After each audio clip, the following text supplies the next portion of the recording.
All right, today's webinar, like all webinars, is being recorded and will be available for on-demand viewing through geodynamics.org. During the webinar, please use the chat window to type in your questions or communicate with others. During the Q&A session at the end of the talk, please either indicate in the chat window or turn on your microphone that you have a question. However, during the presentation, please keep your microphone muted and again, ask questions via the chat window. As you likely have already heard, the 2019 through 2020 CIG webinar series is deviating slightly from our traditional topics, and this year we'll be focusing broadly on data across the solid earth sciences. Today, we are fortunate to begin this year's webinar series with Dr. Richard Styron of the GEM Foundation and Earth Analysis, LLC. Dr. Styron's research encompasses a broad swath of the solid earth sciences, including structural field investigations, computational tectonics, computational methods development, and seismic hazard analysis and risk reduction.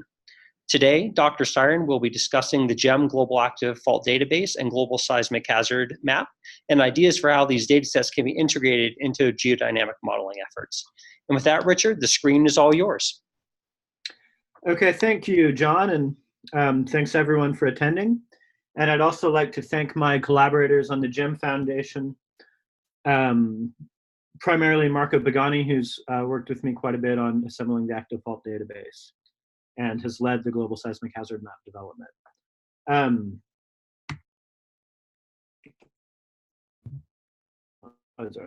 Here we go.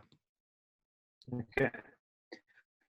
So in today's talk, I'm going to give a very brief introduction to seismic hazard and risk and the GEM Foundation. And then I'll talk more about the GEM Global Seismic Hazard Map and Global Active Fault Database, both of which were initially released in completed versions in 2018. And then at the end, I'll discuss a list of topics for hazard-related geophysics research that is, I think, of mutual interest, both interesting scientifically and with a lot of implications for hazard analysis. And hopefully this can kind of spur some collaborations, get some things going in people's minds, and focus research in the future. So first off, I wanted to define what seismic hazard and risk are, how we use those words within the hazard community.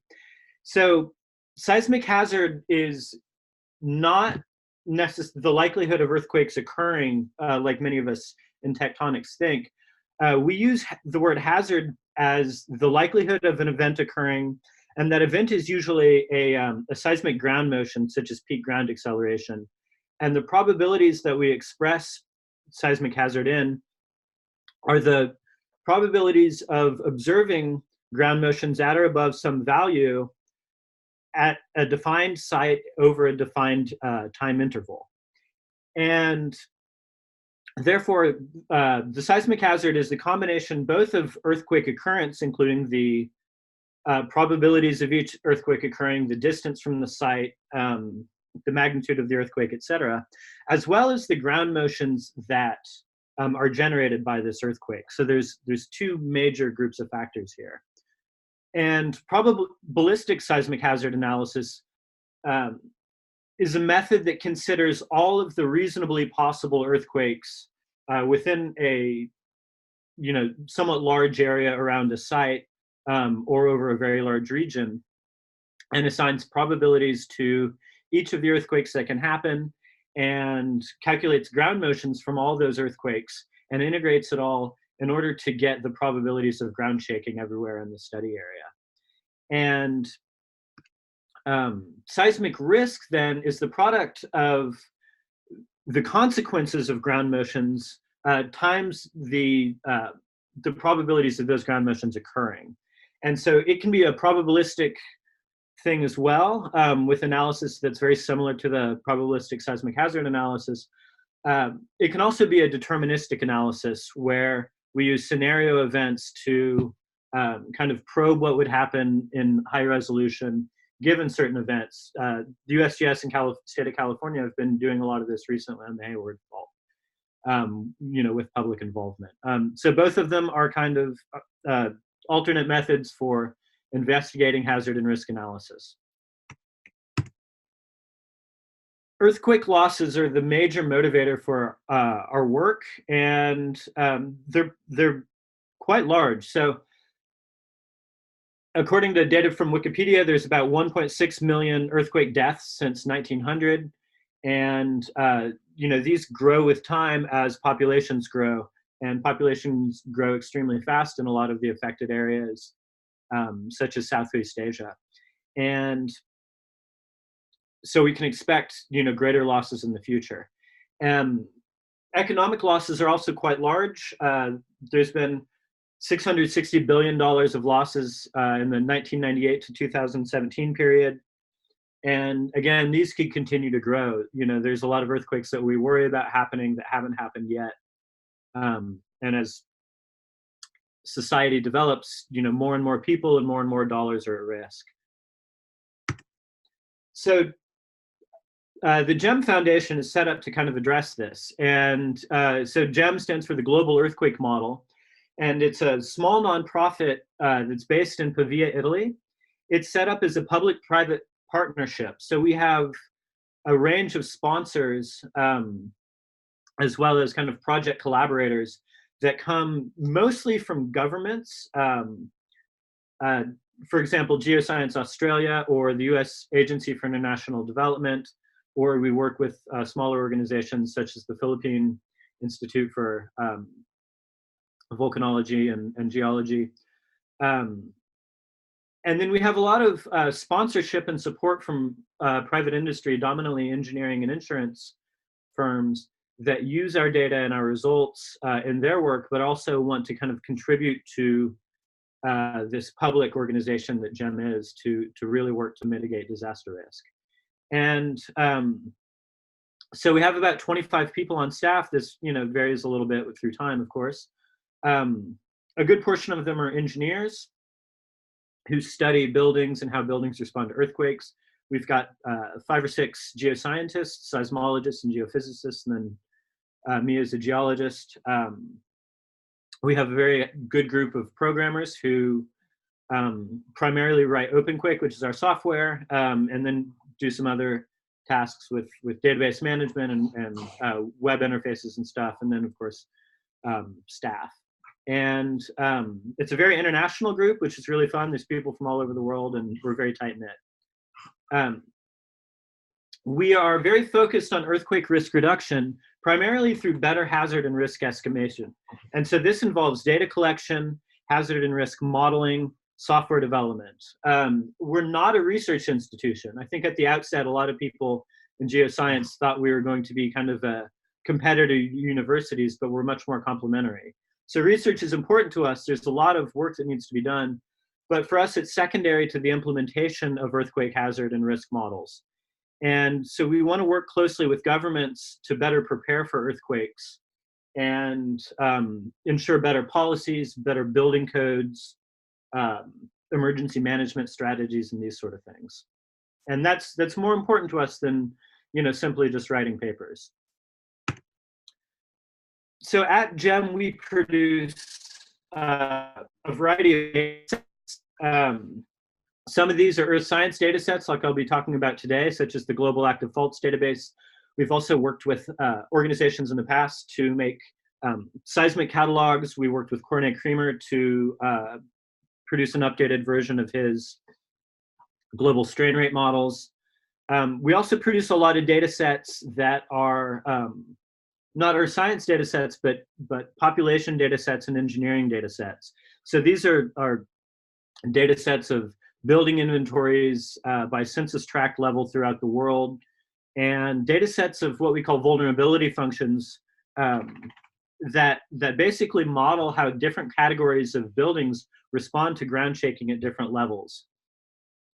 And this is really important for risk analysis. Then we integrate these to produce seismic hazard and risk models. These can be national, regional, or continental scale PSHA models. And so a lot of the models that we use are implemented by our partners or by other governments. And of the work that we do itself, we create some new models. We have a lot of collaborative models where we work with other organizations to produce big data sets and models, such as in South America.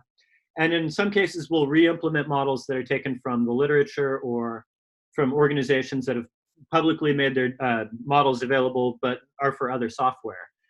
And we do very similar things with seismic risk. I think that there are fewer seismic risk models out there than hazard models, so we develop a lot of that from scratch, which has been a tremendous amount of work.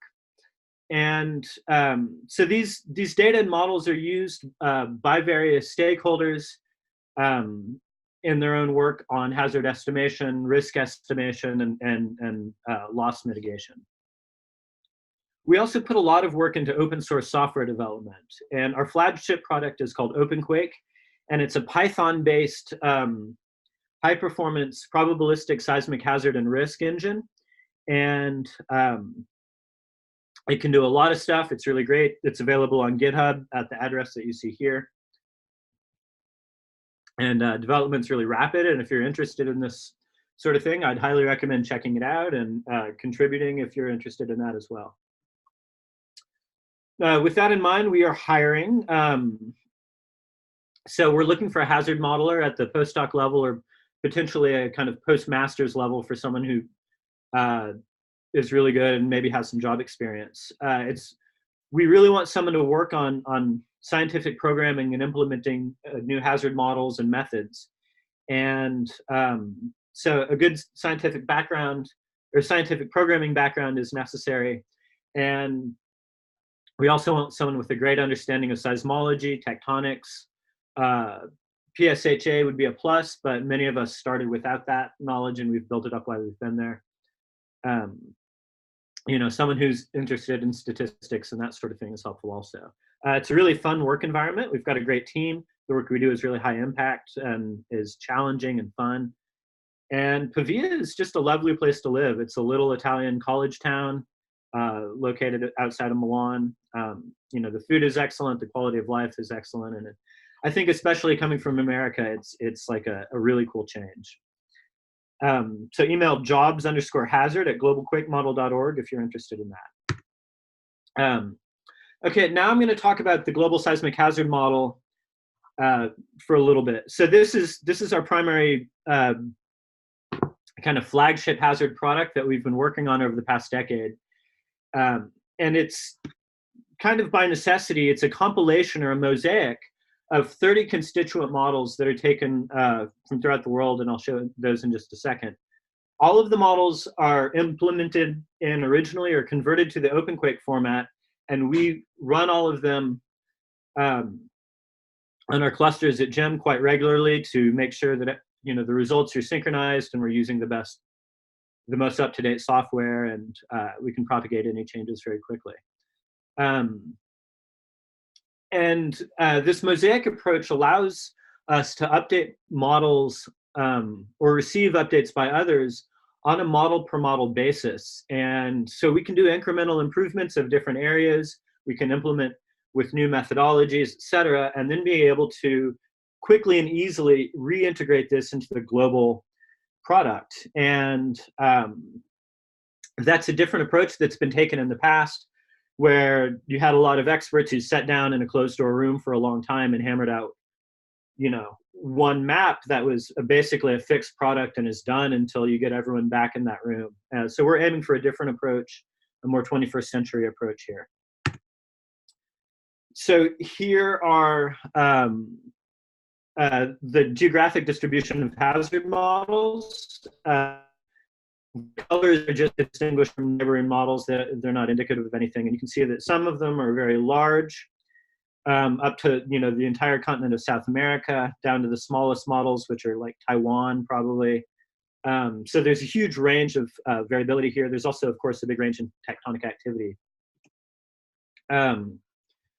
So the map itself is produced from the model, which and is produced from the metric of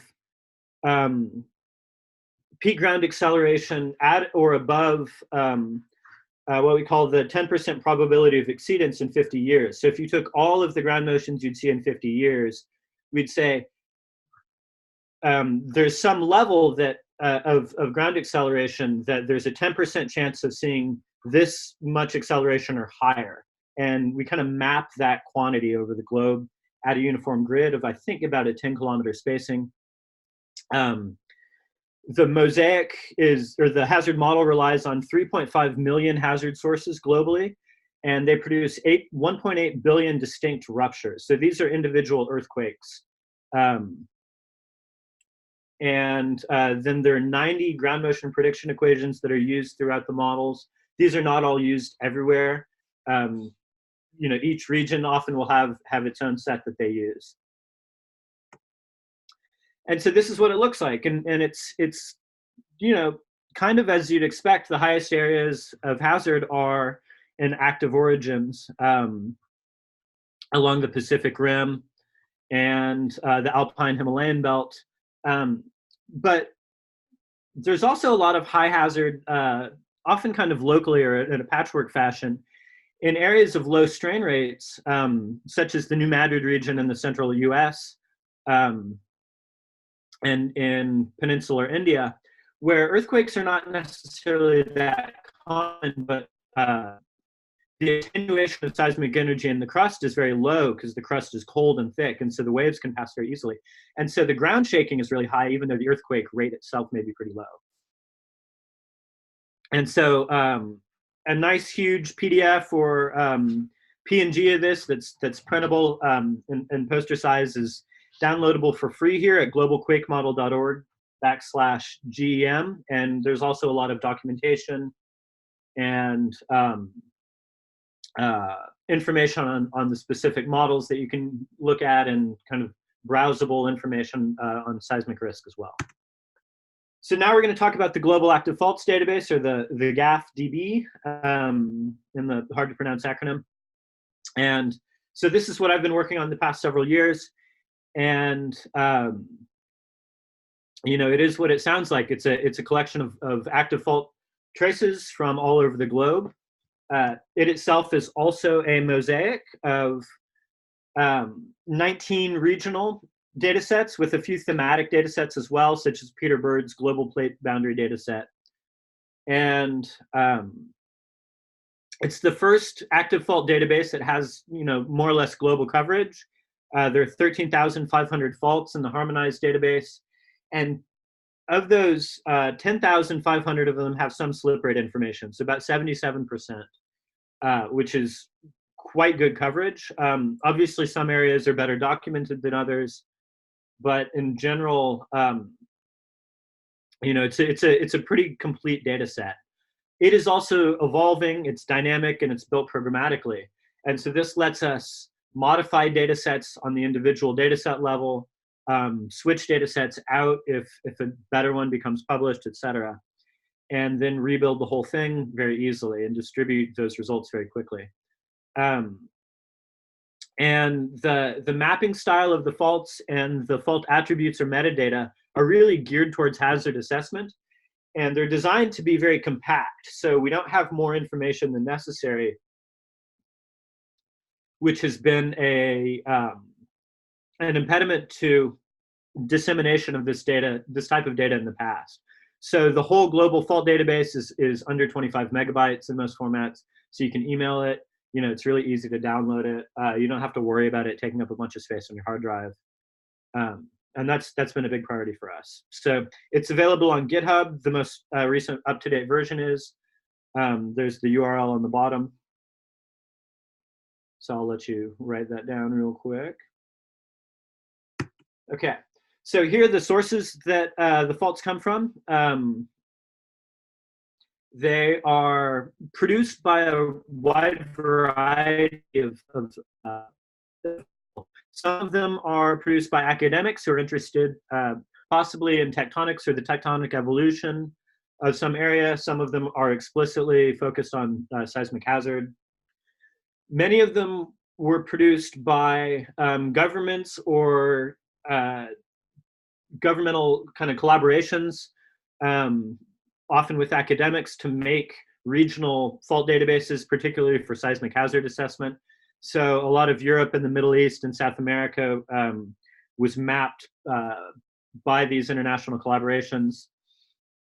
And then a few of them were mapped by other individuals, and a fair amount of, or several of these models were mapped by me that are kind of filling in the gaps of what's existed. And that's been the Caribbean and Central America, Northeastern Asia, North Africa.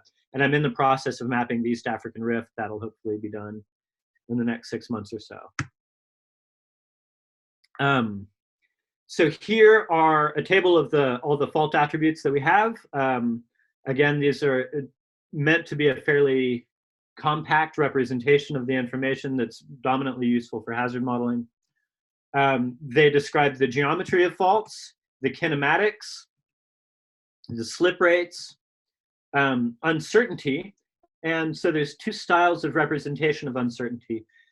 Continuous random variables such as dip or slip rate are represented in this three-tuple format, where we have a most likely value, then a minimum value, and a maximum value. We don't always have more information than that.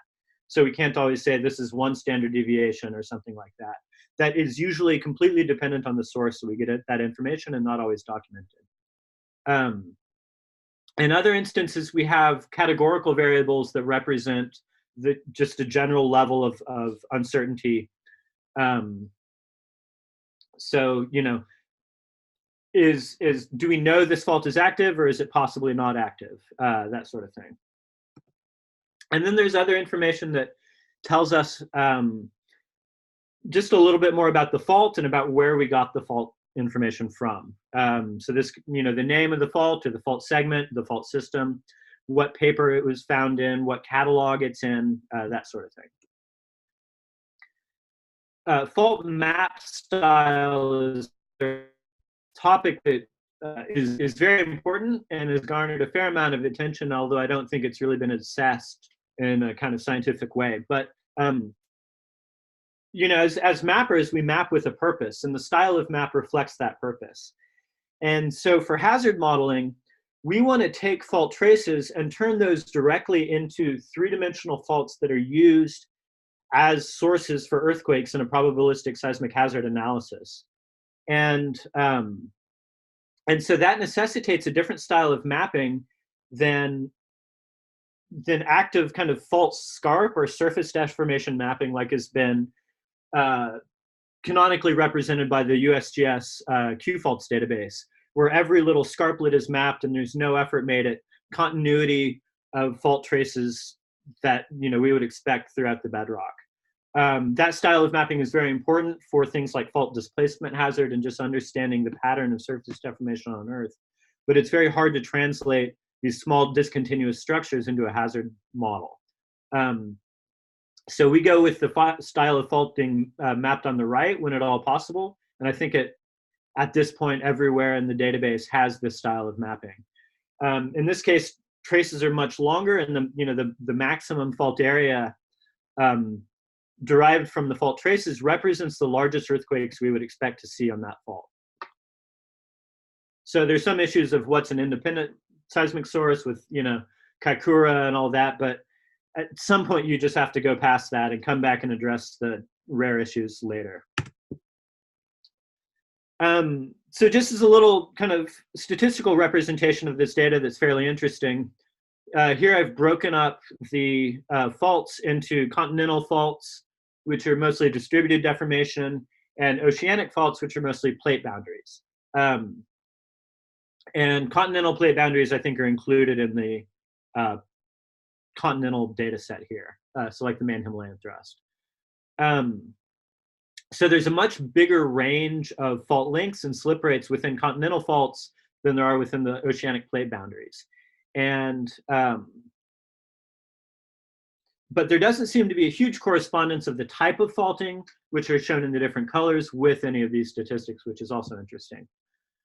So continental faults can range from between about 0.01, effectively as close as you want to zero, all the way up to about 50 or 70 millimeters per year for the very fastest faults for the slip rates. Oceanic faults are much faster and can range up to 300 millimeters a year for, I think, subduction zones in the Pacific Islands, like Samoa region. The median slip rate for a continental fault is 0.6 millimeters a year. So anything above that is faster than average.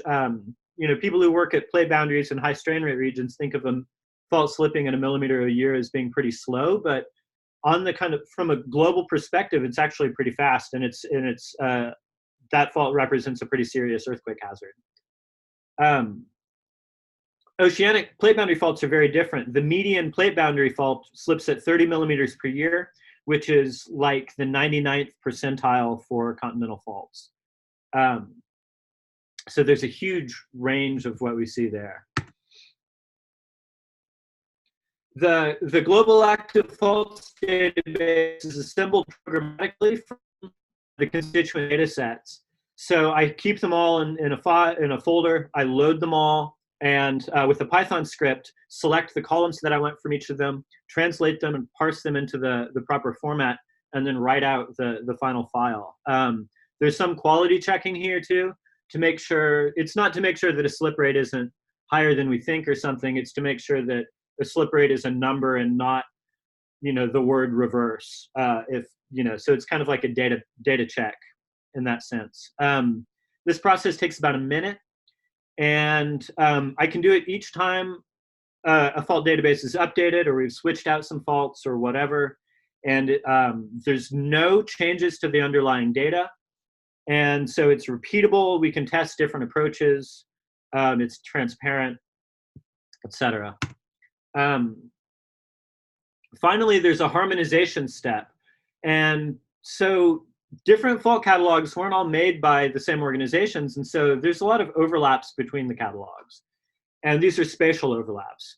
And so this harmonization process removes faults from one catalog that intersect with another catalog. And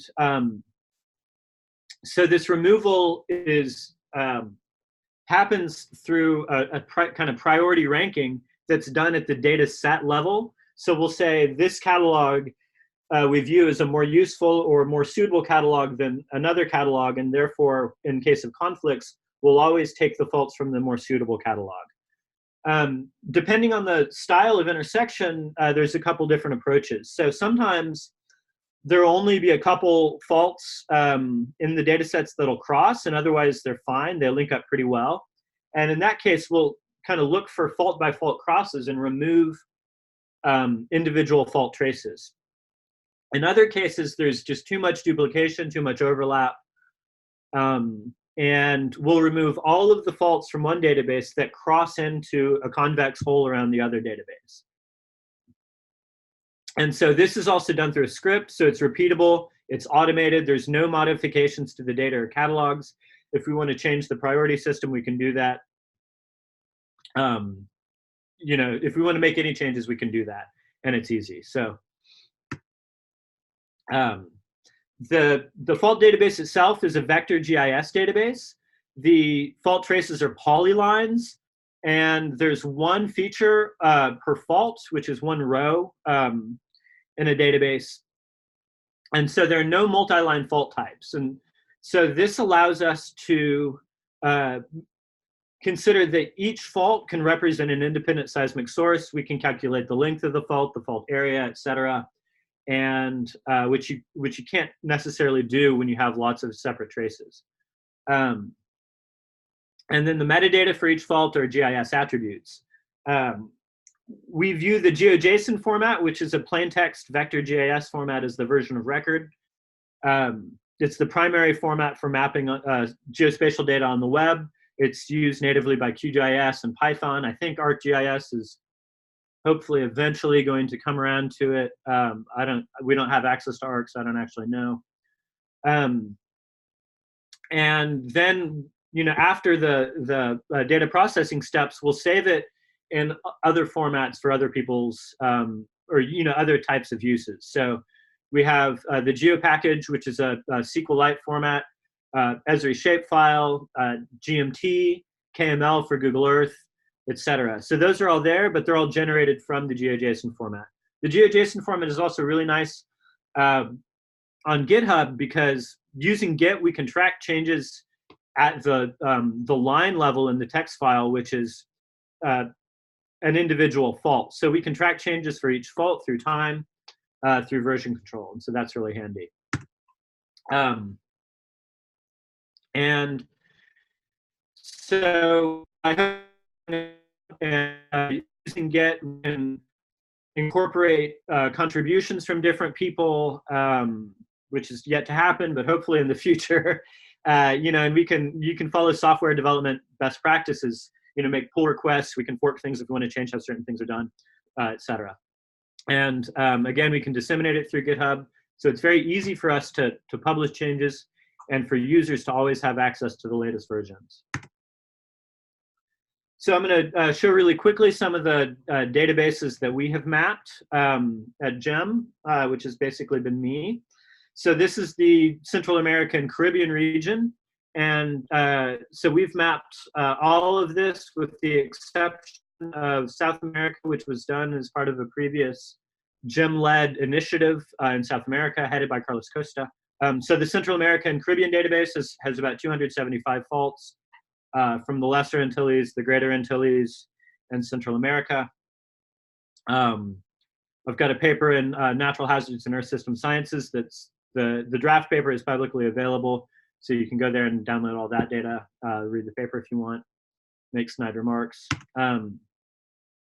North Africa is also has been mapped by us. This is the Atlas region for the most part, and our mapping actually extends over to Egypt and the Sinai, but it's kind of hard to show on a map because it's a very long area. So here we see fault traces from North Africa that have been converted into seismic sources for a GEM-led North African hazard model that's in review at Bulletin of Earthquake Engineering.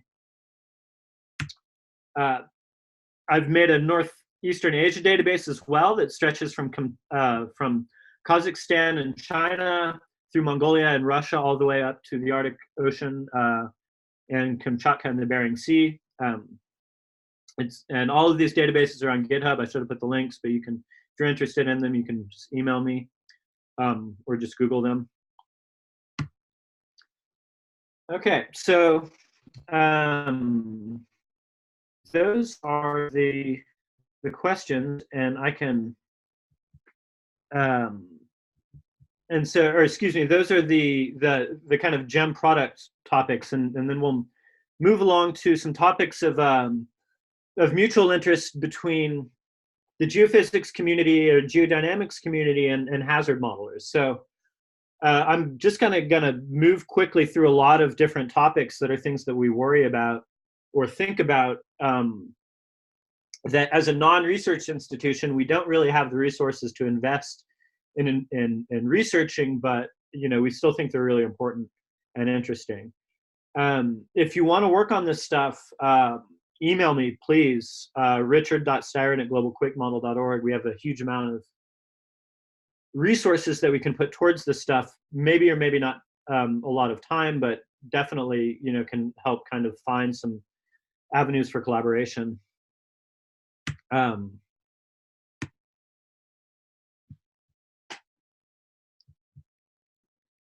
So I kind of snarkily phrase this in two different things. One of them is what can you do for GEM, which is really like, how can your research as geodynamicists or tectonicists or geophysicists aid us in hazard modeling?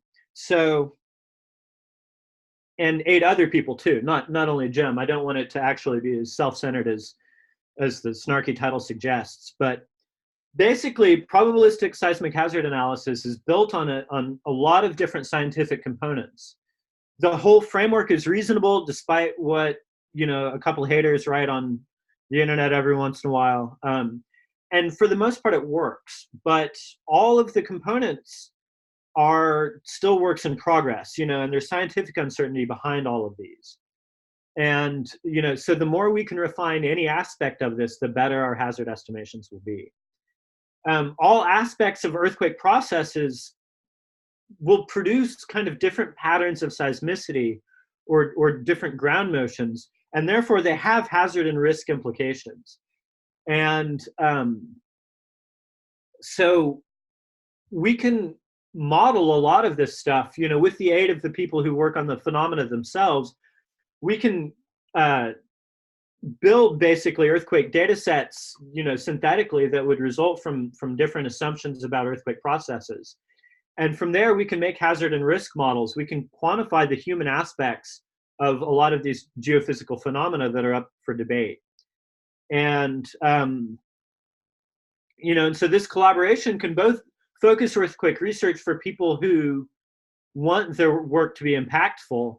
When you have a lot of different things to work on, some of them may be more important than others. And so if you're looking for the kind of application direction, we can do that.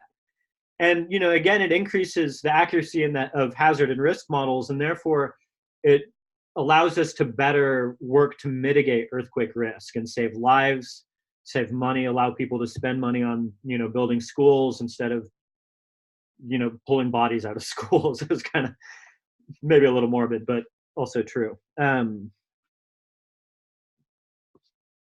So now what can GEM do for you? So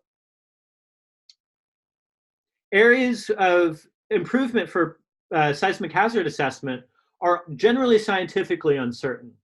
And, by linking different behaviors to different earthquake physics or different geology, we can take a wide set of observations and help understand what set of, what's the correct physics behind some process. And so through OpenQuake and some of the tools that we have, we can basically make statistical models or generate synthetic earthquake data sets that allow us to compare the predictions made by certain models against observations. And then there's, of course, the broader impacts thing. So as we all work to increase the impact of our research, actually being able to tie your interest in post-seismic viscoelastic rebound to understanding how that impacts societies is pretty important, both in in promoting your work and guiding where you might go in the future and in securing funding. And so a collaboration on that level, I think, can be mutually beneficial and help guide research. So I'm just going to go through a list of topics. I don't want to spend a lot of time on each one of them, so that we have some time for questions. If you're interested in any of these, please contact me and we can talk about how we can move forward with that. If you have very strong opinions about one of them, then, we could have that discussion as well, I suppose. But I think that almost all of, basically everything that I'm going to say is up for a certain amount of debate and ideally kind of outcome agnostic exploration. So we're going to start out with what's probably the most contentious, which is what we call the frequency magnitude distributions of earthquakes. And so any source of earthquakes, whether it's a volume of crust or a fault, or a volcano for that matter, will produce some statistical distribution of the probability of different earthquakes or the frequency of different earthquakes, by the magnitude of those earthquakes. And the primary candidates are the Gutenberg-Richter distribution, which everyone agrees is the statistical distribution that describes seismicity within a large region of crust, a large volume. Whether that applies to faults or not is up to some debate. Many fault geologists and others favor what's called a characteristic distribution, where faults rupture basically in full length or full fault ruptures, and those ruptures don't have a huge amount of variation in magnitude. And there's not a lot of kind of ruptures that only take up half a fault or a quarter of the fault. They may produce microseismicity, magnitude 4s or whatever. And they have very different implications for earthquake hazard. In general, Gutenberg-Richter distributed sources produce higher earthquake hazards than characteristics earthquake sources, even though the characteristic sources produce more big earthquakes, because we generally evaluate earthquake hazard over shorter timescales. So, 10 years to 50 years, maybe 100 years for like nuclear power plants.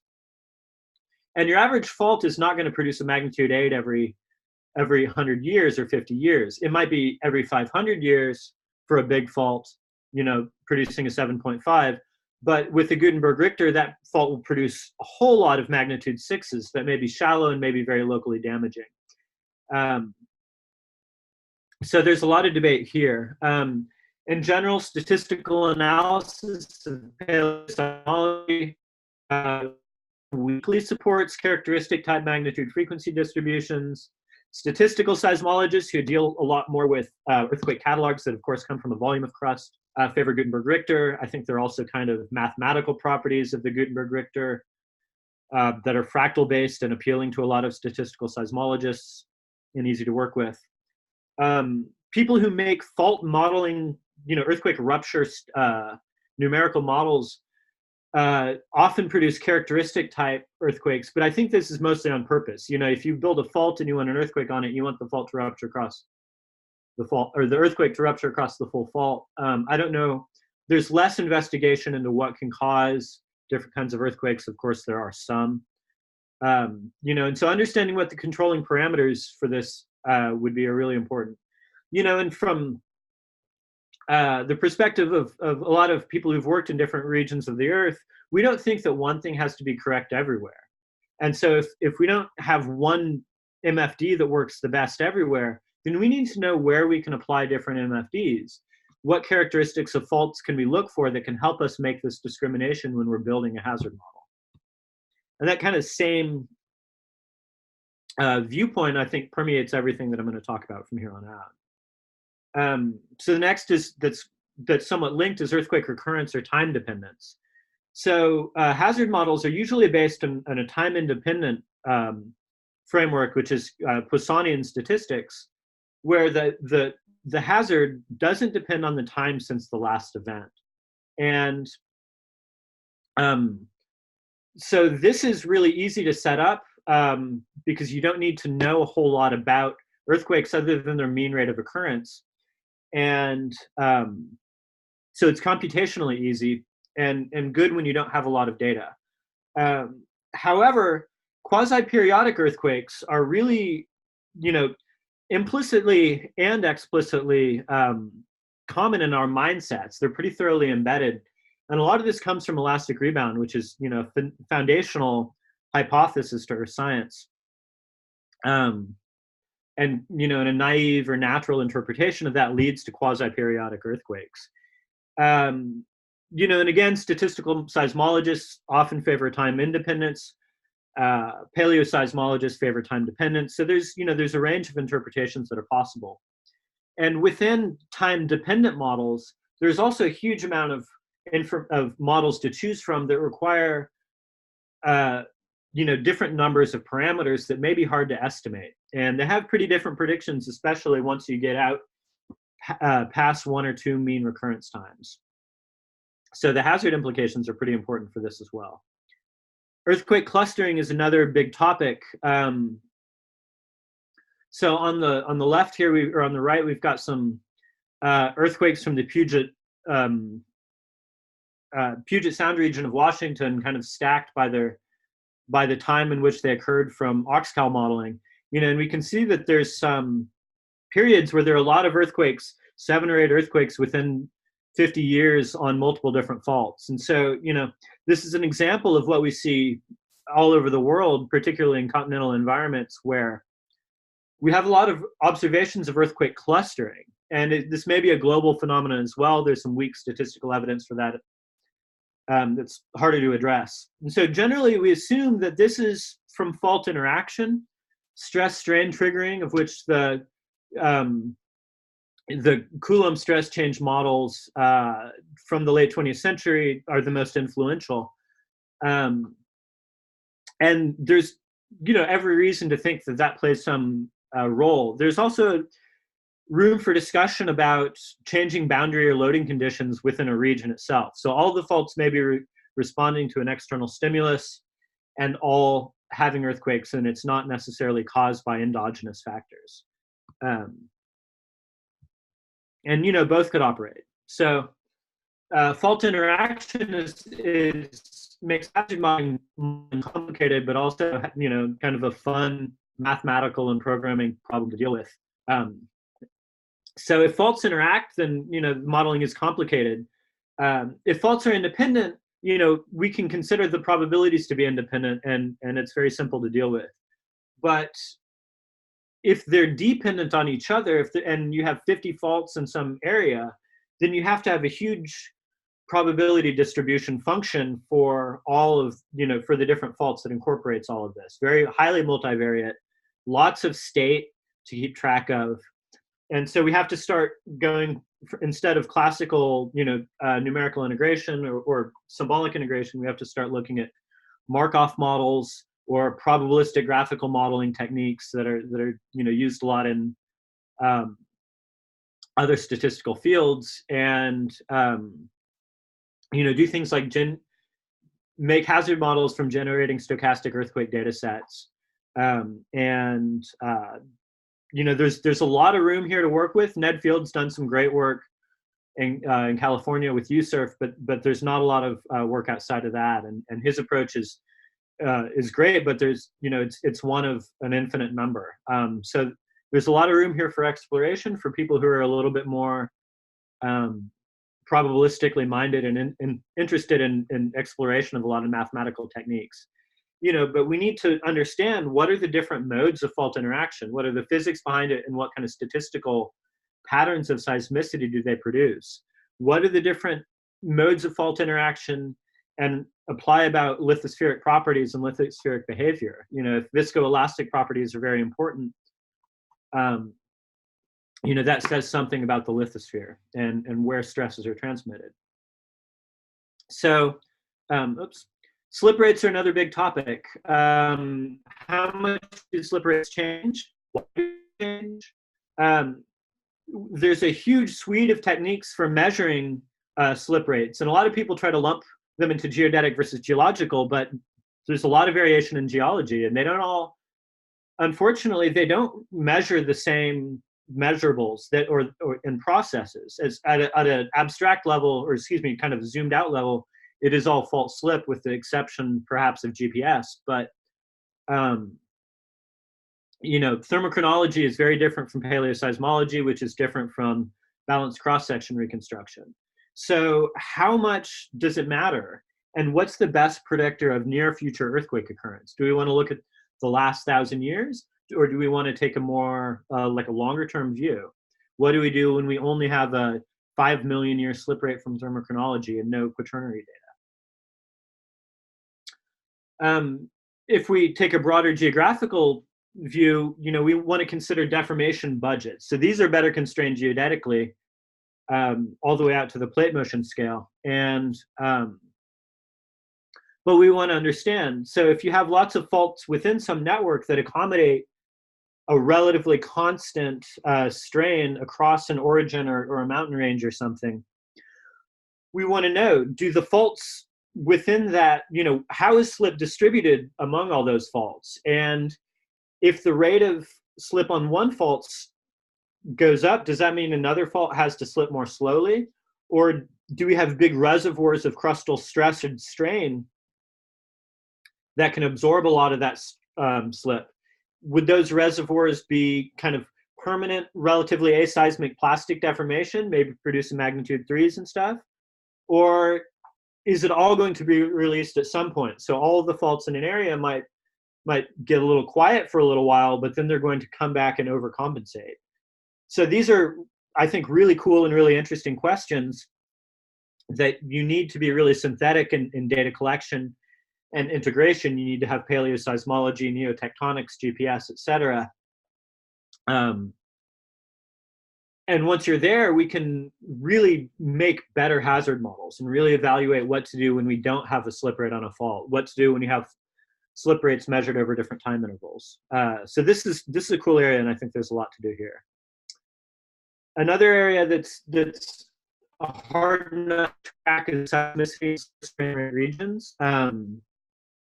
It's really hard to estimate like long-term earthquake rates when you have like 6 earthquakes, and hard to know when or where those earthquakes will occur as well. And an unfortunate reality of a lot of these areas is that they're hard to ignore because the crust is cold and often thick, cratonic lithosphere. And so we have very high ground shaking from moderate events. And so in PSHA maps, we get bullseyes around past events. New Madrid is like the most famous and possibly the most contentious. Brazil has this bullseye here, and the South American risk model from like a magnitude 6.3 in 1955. But it happened, so it could happen again. But, can it happen everywhere? How frequently does it happen everywhere? So this is what we want to know, how different are the patterns of seismicity of the past 100 years compared to the next 100 years? Will we see earthquakes in the same place at the same rates? And what's caused seismicity? Is it just slow tectonic strain?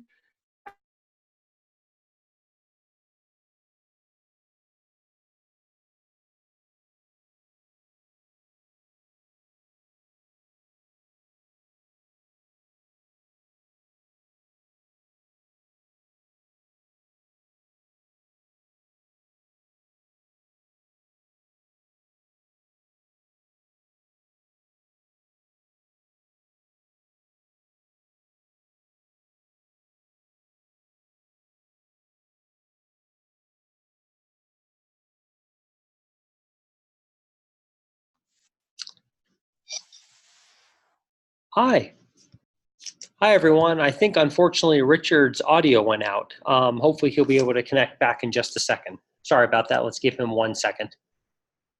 Oh, looks like he's disconnected.